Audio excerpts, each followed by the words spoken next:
Htio sam ispričat,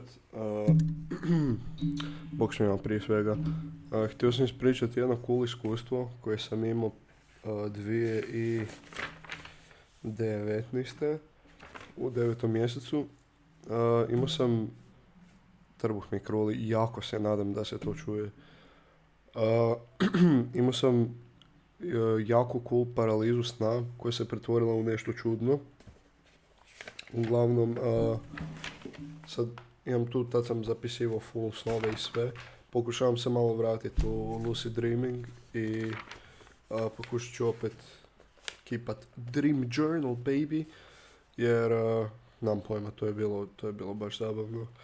Ja sam ovo inače u školi pisao, onak uvijek bi došao, imao sam školu ujutro uvijek i sam bi došao u školu i pisao na prvom satu sve kaj sam sanjao u ovu tekicu, tako da.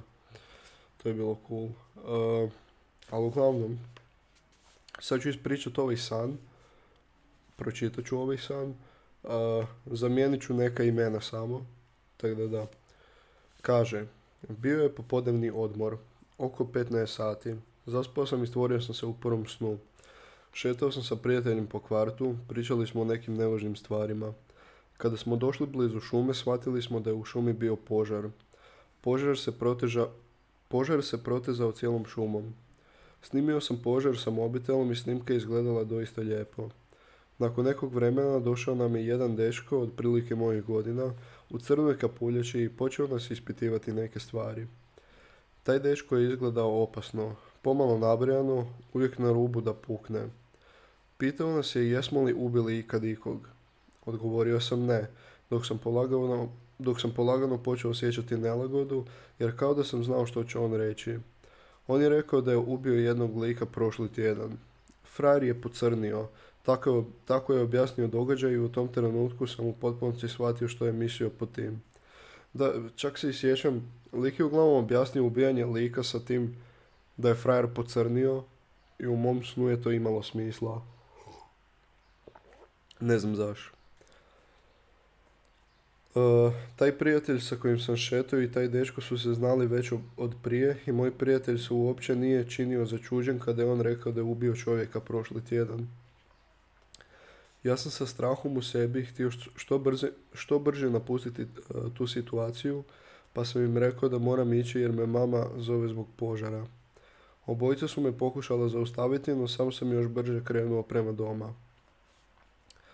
Onda sam čuo poznato zujenje i vibracije u glavi i bilo mi je jasno što se događa. Shvatio sam da sam u snu i da ću se za par trenutaka probuditi u paralizi sna. Inače, dobijam paralize sna, prije sam ih dobivao dosta često, ali prestao sam ih sad dobivat. Mislim da je zato kaj sam prestao razmišljati o lucidnim snovima i te stvari, ali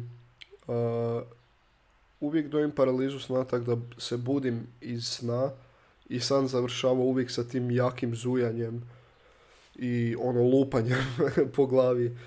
I onda se probudim, budem full paraliziran, čujem ekstremno zujanje i nekad čujem drugi shit. Jednom sam čuo u paralizi sna onako u 3 ujutro kako se moja mama dere i to, a žena je spavala, kao fakat se nije derala. Ali da, jednom sam vidio neki shit, vidio sam nekog anime lika, ali to je sve kao ifi, nije to baš pravi osjećaj. I osjećam se kao da se vrtim u iza, nekad u paralizama sna. Znači čujem jako zujanje, lupanje, tutnjanje i osjećam se kao da se vrtim u iza. Tako da, ali to je vjerojatno normalno jer mozak ti je u šoku kaj budi se već ili šta. Kao probudio sam se u trenutku kad se ne bi trebao probuditi. Kada sam ušao u paralizu sna, nije bilo ništa neobično. Još uvijek sam čuo zvukove iz sna i osjetio vibracije i zujanje u glavi, baš kao i svakog puta. Inače sam uvijek samo ostao ležati i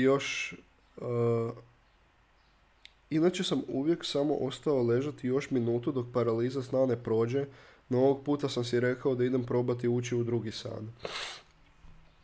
Zatvorio sam oči i već u nekoliko sekundi sam se našao negdje drugdje, daleko od svog tijela i ovog fizikalnog svijeta.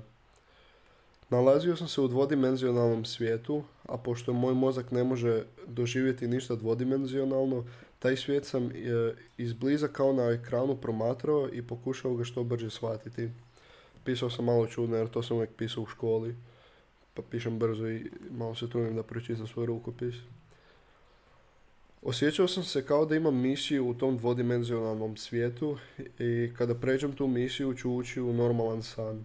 I kada sam to pomislio, stvorio se piksalizirani lik u tom svijetu. Bilo je poput Super Marija, iako nije bilo ni slično njemu. Znao sam da moram doći do kraja nivoa u tom dvodimenzionalnom svijetu i to tako da prelazim prepreke baš kao i u igrici.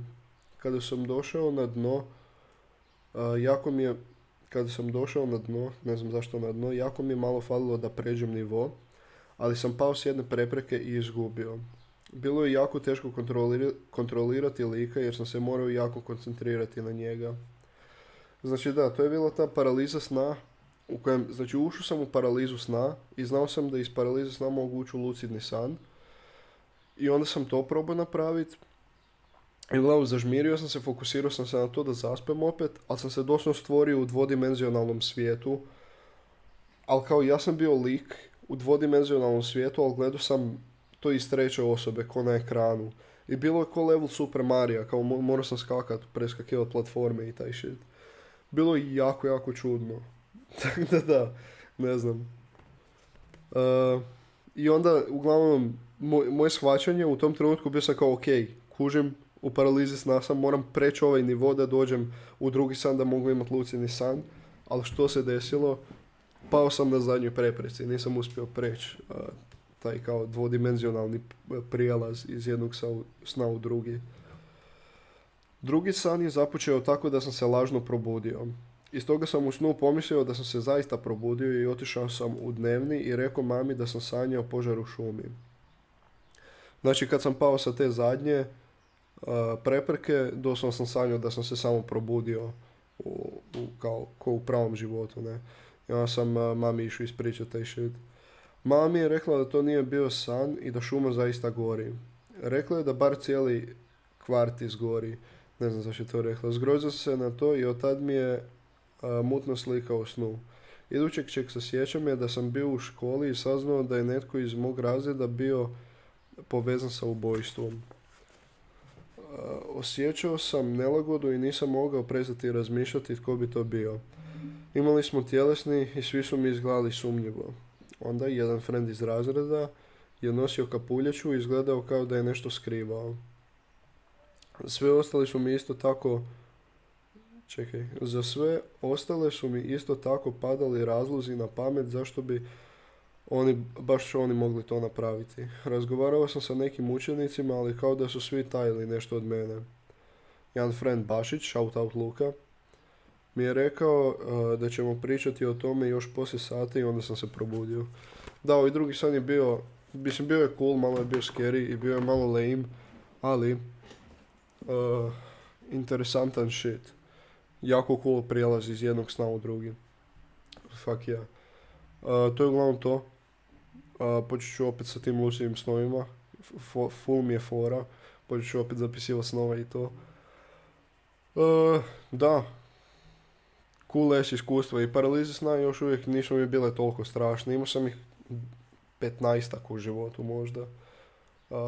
Mislim scary su, nisu ugodna iskustva, ali ono, ako si kažeš u paralizi sna kao damn, ok, točno znam što je ovo, onda ne bude tak strašno. Tako da, živjeti, vidimo se, bok.